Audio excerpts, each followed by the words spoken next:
Halo adik-adik, bersama saya KMF.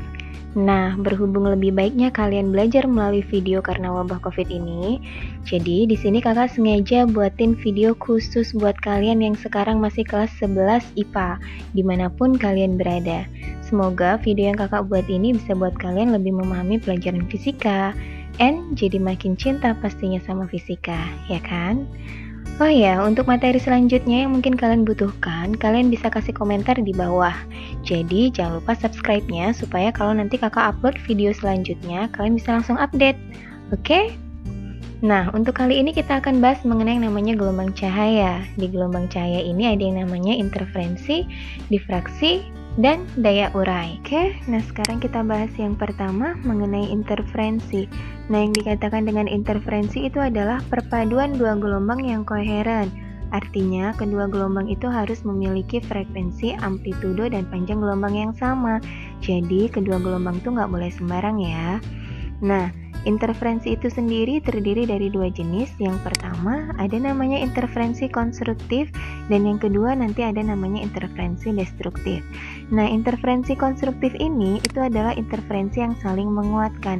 Terjadi pada saat puncak dari gelombang yang pertama ketemu dengan puncak dari gelombang yang kedua, dan ini akan mengakibatkan terjadinya pola terang. Ciri khas dari interferensi konstruktif adalah pada saat kedua gelombang itu dia mempunyai beda sudut sebesar 0pi, atau kata lainnya itu adalah beda fasenya sebesar 0, atau beda jaraknya dikatakan sebesar 0 lambda. Nah, selain itu, puncak ketemu puncak juga bisa terjadi pada saat beda sudut antara kedua gelombang sebesar 2pi, atau beda fasenya sebesar 1, atau beda jaraknya sebesar 1 lambda. Dan seterusnya bisa kalian lihat kalau interferensi konstruktif itu terjadi pada saat beda sudutnya sebesar 4pi, 6pi, 8pi, 10pi, dan seterusnya. Berarti beda fasenya sebesar 0, 1, 2, 3, 4, 5, 6, dan seterusnya. Beda jaraknya 0 lambda, 1 lambda, 2 lambda, 3 lambda, 4 lambda, 5 lambda, dan seterusnya. Nah, contohnya di sini pada saat ada gelombang yang pertama ingin berinterferensi dengan gelombang yang kedua. Harus kalian pahami terlebih dahulu, satu gelombang itu dia terdiri dari satu puncak dan satu lembah, dan sudutnya itu sebesar 2pi ya, atau 360 derajat. Jadi kalau dari sini sampai kemari itu 2pi, berarti dari sini sampai kemari itu sebesar pi. Nah, kalau fase itu sendiri artinya adalah posisi suatu titik pada gelombang. Kalau di sini itu fasenya 0, di sini itu fasenya 1/4, di sini setengah, di sini 3/4, di sini 4/4, ini 5/4, 6/4, 7/4, 8/4, 9/4, dan seterusnya. Nah, kalau X jarak itu sendiri, nah di sini nih posisinya 0 lambda. Kalau di sini 1/4 lambda, sini setengah lambda, 3/4 lambda, 1 lambda, 5/4 lambda, nah dan seterusnya. Nah, jadi puncak ketemu puncak itu bisa terjadi pada saat puncak gelombang yang kedua ini ketemu dengan puncak dengan gelombang yang pertama yang ini gitu.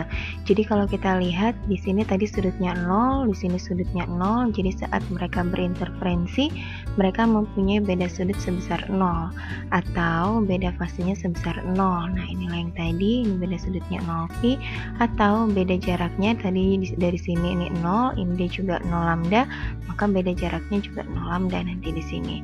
Nah, itu dia terjadi seolah-olah nanti gelombangnya itu tuh yang berpadu jadi seperti ini gitu. Nah, yang kedua, puncak ketemu puncak itu juga bisa terjadi pada saat si gelombang keduanya itu berpadunya dengan gelombang yang pertamanya itu seperti ini gitu. Jadi seolah-olah seperti ini ya. Jadi dari puncak gelombang yang kedua ini, nah puncak dari gelombang yang kedua ini dia berpadunya itu di sini. Jadi kalau ini tadi gelombang yang pertama, ini sudutnya 0. Terus di sini sudutnya 2pi. Berarti beda sudut antara kedua gelombang itu sebesar 2pi. Itulah tadi yang ini. Kemudian kalau beda sudutnya sebesar 2pi, berarti beda fasenya itu dari sini sampai kemari itu sebesar 1. Yang ini ya. Nah, atau beda jaraknya delta X-nya dari sini sampai kemari itu sebesar 1 lambda. Nah, itu yang ini. Nah, puncak ketemu puncak itu juga bisa terjadi pada saat si gelombang keduanya berpadu dengan puncak dengan gelombang pertamanya itu seolah-olah di sini gitu. Jadi kalau kita lihat di sini tadi sudutnya 0pi, di sini sudutnya 4pi. Berarti beda sudut antara kedua gelombangnya ini sebesar 4pi, atau beda fasenya itu sebesar dari sini sampai kemari sebesar 2. Nah, itulah yang ini. Atau bisa dikatakan beda jaraknya dari sini sampai kemari itu sebesar 2 lambda. Dan seterusnya. Nah, jadi yang beda jarak 0 lambda ini nanti akan menghasilkan yang namanya terang pusat.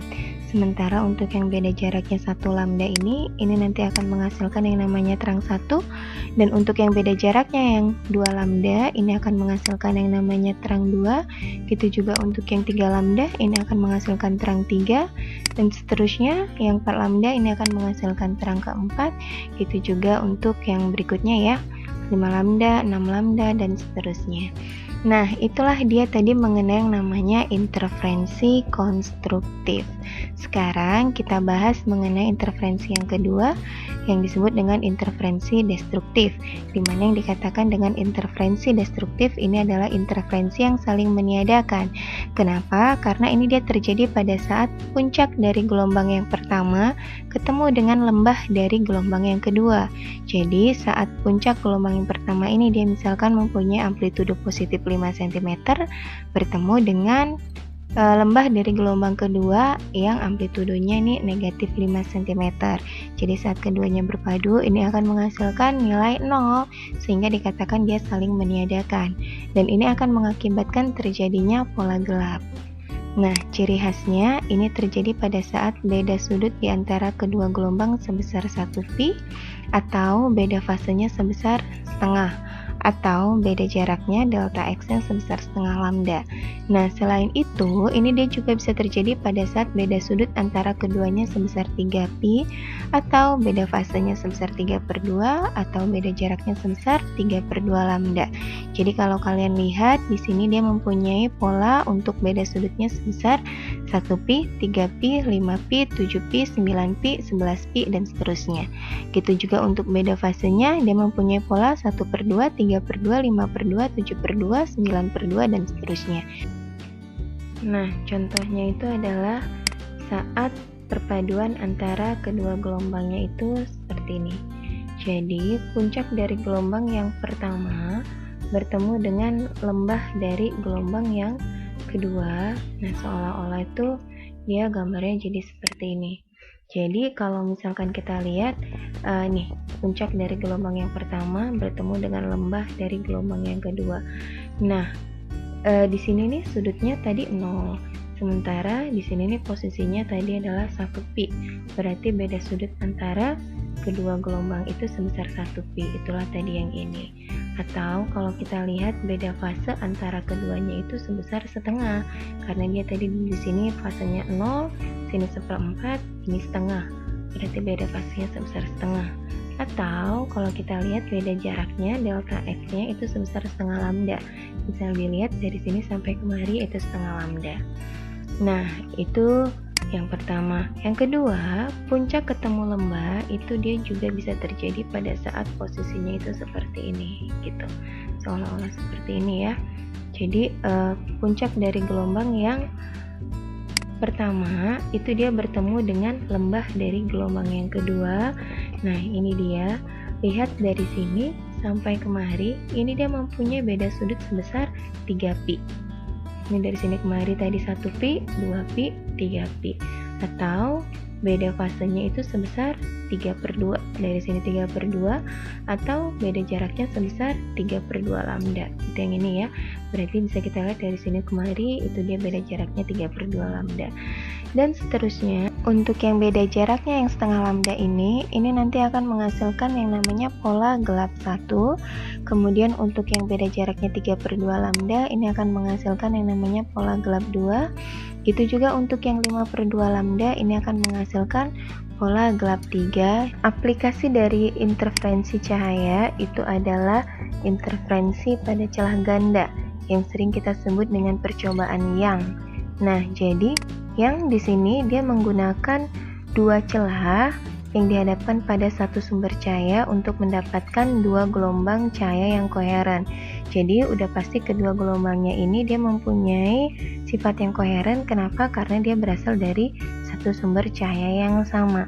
Nah, pada saat kedua gelombang ini antara sumber cahaya 1 di celah 1 dan sumber cahaya 2 di celah 2 ini saling berinterferensi, ini nanti akan menghasilkan yang namanya terang pusat di tengah-tengah yang paling terang, dan di sebelahnya ada namanya terang 1, sebelahnya lagi ada terang 2, dan gitu juga di sebelah yang satunya. Nah, ingat, terang 1 itu terjadi pada saat beda jarak antara kedua gelombang tadi sebesar 1 lambda. Sementara gelap 1 terjadi pada saat beda jarak atau delta X-nya tadi setengah lambda. Jadi kalau dari sini kemari setengah, nah ini setengah, sementara dari sini kemari itu tadi adalah 1, berarti dari sini kemari itu sebesar setengah gitu. Jadi terang pusat ke terang 1, 1, dari sini kemari setengah, dari sini kemari juga setengah. Nah, gitu juga terjadi pada saat terang pusat ke terang 2. Terang pusat ke terang 2 tadi sebesar 2 lambda, sementara terang pusat ke gelap 2 itu dia sebesar 1,5. Jadi kalau dari sini kemari 1, berarti dari sini kemari setengah, inilah setengah. Nah, jadi bisa kalian lihat di sini orde ini yang setengah-setengah ini nanti kita simbolkan dengan M itulah tadi yang kita sebut dengan orde. Nah, M-nya itu dia bergantung pada pola yang ditanya nanti dalam soal. Jadi kalau yang ditanya nanti berapakah orde dari terang pusat ke terang 2 itu berarti 2. Gelap 2 ke terang 2 berarti M-nya ordenya itu adalah setengah. Gelap 1 ke gelap 2 berarti M-nya atau ordenya itu 1. Nah, nanti bisa kita jabarkan dengan rumus YD per L sama dengan M kali lambda. Atau bisa juga kita gunakan rumus D sin theta sama dengan M kali lambda. Nah, harus bisa kalian bedakan antara orde M dengan Y. Kalau Y di sini keterangannya itu adalah jarak antara pola. Jadi, kalau nanti dikatakan berapakah jarak antara terang pusat ke terang 2, yang ditanya jaraknya. Kalau yang namanya jarak itu berarti biasanya ada satuannya gitu. Misalkan 2 cm, 5 cm, nah itu berarti Y-nya. Tapi kalau misalkan ordenya, M-nya, berapa M yang kita gunakan dari terang pusat ke terang 2, itu berarti M-nya 2 gitu ya. Nah, jadi kalau misalkan dikatakan nanti di sini D-nya itu adalah jarak antar celah, D, kemudian L-nya itu adalah jarak antara celah ke layar, L, maka panjang gelombang di sini kita simbolkan dengan lambda. Nah, kalau di sini D-nya tetap sama ya, jarak antar dua celah, sin theta-nya itu adalah sudut antara orde terang ke terang pusat gitu. Jadi bisa aja dari terang 1 ke terang pusat atau terang 2 ke terang pusat. Nah, di sini lambdanya yang digunakan juga panjang gelombangnya ya. Nah, contoh soalnya di sini bisa kita lihat katanya pada percobaan yang digunakan dua celah sempit yang berjarak 2 mm. Berarti ini dia menyatakan D-nya ya 2 mm. Kemudian dia dipasang layar sejauh 1 meter dari celah tersebut. Berarti dari celah ke layar, ini dia sejauh 1 meter, L-nya 1. Kemudian dihasilkan terang kedua pada jarak 0,5 mm. Nah, lihat, harus kalian perhatikan ini adalah jarak. Berarti ini yang diketahui adalah Y-nya. Nah, Y dari terang kedua itu dia sebesar 0,5 mm dari terang pusat. Y-nya 0,5 mm. Nah, ordenya M-nya berapa? Dari terang kedua, katanya ke terang pusat. Berarti M yang kita gunakan nanti di sini harus 2. Karena dari terang 2 ke terang pusat ini dia sebesar 2 nih ya, setengah, 1, 1,5, nih 2. Nah, yang ditanya adalah panjang gelombang C yang digunakan, berarti lambdanya. Dari YD per L sama dengan M kali lambda. Bisa kita lihat, Y-nya tadi dia mintanya 0,5 mm. Kemudian kita mau ubahnya ke meter, berarti 0,5 dikali 10 pangkat minus 3. D-nya, nah jarak antara dua celah sempitnya tadi sebesar 2 mm, berarti D-nya 2 kali 10 pangkat min 3. Kemudian L-nya tadi di sini adalah 1 meter. Nah, tinggal kita isikan 1. Ordenya tadi M-nya dari terang 2 ke terang pusat berarti 2. Maka nanti kalau misalkan kita hitung, ini minus 3 jadi minus 6. Kemudian 2-nya coret-coret, maka akan diperoleh lambda sama dengan 0,5 kali 10 pangkat minus 6. Atau mau diubah jadi 5 kali 10 pangkat minus 7 meter. Oke, nah sekarang kita bahas yang kedua mengenai difraksi. Dimana yang dikatakan dengan difraksi ini adalah peristiwa pelenturan gelombang karena melewati suatu celah sempit. Nah, difraksi ini dia terjadi pada celah tunggal dan pada kisi. Nah, yang pertama untuk celah tunggal, yang namanya celah tunggal itu berarti adalah celahnya cuma 1. Nah, berarti D-nya itu adalah lebar celah ya, nggak mungkin jarak antara dua celah gitu. Nah, bedanya lagi dengan celah ganda, kalau orde dari terang pusat ke gelap 1 itu dia sebesar 1. Kenapa? Karena terang pusat yang terbentuk di sini ini sangat besar, sehingga jarak dari terang pusat ke gelap 1 ini dia lebih besar dibandingkan dengan terang pusat ke gelap 1 pada celah ganda. Tapi orde dari gelap 1 ke terang 1 atau terang 1 ke gelap 2 dan seterusnya, ini dia masing-masing setengah dan seterusnya gitu ya. Jadi yang berbeda itu cuma dari terang pusat ke gelap 1 aja, ordenya 1 baik gelap 1 kiri atau dari terang pusat ke gelap 1 kanan.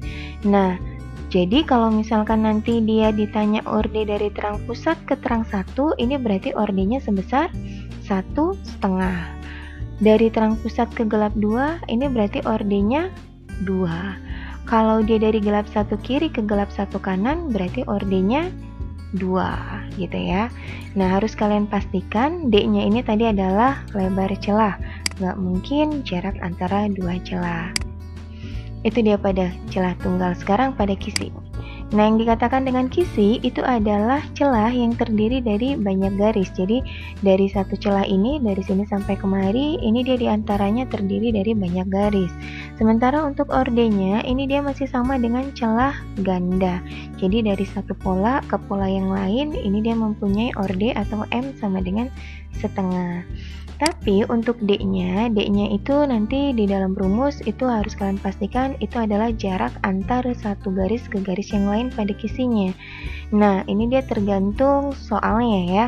Kalau misalkan di sini kita mau buat dia dalam satuan cm, berarti harus kalian pastikan N-nya di sini adalah jumlah garis tiap satuan cm gitu. Karena nanti di sini D-nya itu rumusnya sama dengan 1/N. Contoh, misalkan nanti dikatakan suatu kisi terdiri dari 100 garis tiap cm. Berarti nanti satunya ini harus 1 cm, N-nya ini adalah 100 garis. Atau kalau dikatakan suatu kisi terdiri dari 100 garis tiap milimeter, berarti satunya ini 1 mm, N-nya ini adalah 100 garis. Nah, gitu dia. Nah, rumus yang kalian gunakan tetap sama, baik di celah ganda, celah tunggal, atau kisi. Bisa menggunakan YD per L sama dengan M kali lambda, atau D sin theta sama dengan M kali lambda. Perhatikan D-nya pada masing-masing soal nanti ya, apakah pada celah ganda, celah tunggal, atau pada kisi. Nah, yang membedakan rumus YD per L atau D sin theta ini adalah pada saat nanti yang ditanya jarak antar pola, maka gunakanlah YD per L sama dengan M kali lambda. Tapi kalau yang diketahui dalam soal nanti adalah sudut yang dibentuk antara orde maksimum atau terang ke terang pusat, baik terang 1 ke terang pusat atau terang 2 ke terang pusat, sudutnya yang dibentuk sekian, maka gunakanlah rumus D sin theta. Nah, sekarang kita lihat untuk contoh soalnya. Yang pertama untuk celah tunggal. Suatu celah tunggal dengan lebar A disinari oleh cahaya monokromatis dengan panjang gelombang 5890 angstrom. Tentukan lebar celah agar terjadi pola difraksi maksimum orde pertama pada sudut 30 derajat. Nah, di sini dikatakan dia mempunyai difraksi maksimum. Kalau dikatakan maksimum itu dia menyatakan pola terang. Jadi pola terang orde pertama itu berarti dia menyatakan terang pertama membentuk sudut 30 derajat terhadap terang pusat. Nah, jadi di sini kita gunakan rumus D sin theta bukan YD per L. Kenapa? Karena yang diketahui adalah sudut. Nah, untuk D-nya sendiri itu adalah lebar celah. Tadi katanya sebesar A. Jadi kita isikan A. Sudutnya sebesar 30 derajat. Nah, orde-nya dia bilang tadi adalah difraksi maksimum orde pertama atau difraksi terang orde pertama pada sudut 30 derajat terhadap terang pusat. Jadi ingat pada celah tunggal orde dari terang 1 ke terang pusat itu adalah 1,5 ya. Kenapa? Karena tadi dari terang pusat ke gelap 1 itu 1, sementara dari gelap 1 ke terang 1 setengah. Jadi orde dari terang pusat ke terang 1 itu adalah 1,5 atau 3/2. Lambdanya sendiri diketahui dalam soal 5890 angstrom. Jadi nanti di sini dia masih dalam satuan angstrom. Nah, sin 30 itu setengah. Jadi kalau nanti misalkan kita mau coret duanya ini, maka tinggallah A-nya itu 3 dikali 5890. Diperoleh hasilnya 17.670 angstrom. Jadi jawabannya itu yang C. Nah, itu contoh pada celah tunggal. Sekarang contoh pada kisi. Dikatakan seberkas cahaya jatuh tegak lurus pada kisi yang terdiri dari 5000 garis tiap sentimeter. Nah, harus kalian pastikan ini nanti akan mempengaruhi nilai D-nya. Sudut bias orde kedua adalah 30 derajat. Nah, dia nggak bilang orde maksimum atau minimum. Kalau nggak dibilang berarti biasanya adalah maksimum gitu. Maka panjang gelombang cahaya yang dipakai adalah, nah berarti yang ditanya adalah lambdanya. Nah, kita gunakan juga rumus D sin theta. Kenapa? Karena yang diketahui adalah sudut. D sin theta sama dengan M kali lambda. D-nya itu ingat tadi rumusnya 1/N. Satunya satu apa? Satunya adalah 1 cm karena dia bilangnya tiap centimeter. N-nya 5000 garis, maka diperoleh 1 cm per 5000. Sinnya sudutnya itu tadi adalah 30 derajat, di mana sudut ini itu dibentuk antara orde kedua terang ya. Orde kedua terang terhadap terang pusat itu pada kisi itu dia mempunyai orde 2. Ingat, orde pada kisi sama dengan pada celah ganda. Nah, kemudian yang ditanya di sini adalah panjang gelombangnya, lambdanya.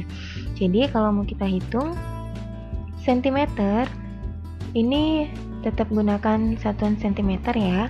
Nah, 1/5 itu nilainya 0,2. Berarti 2 kali 10 pangkat minus 1.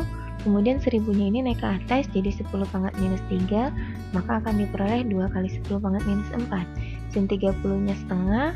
Nah, ordenya tadi 2.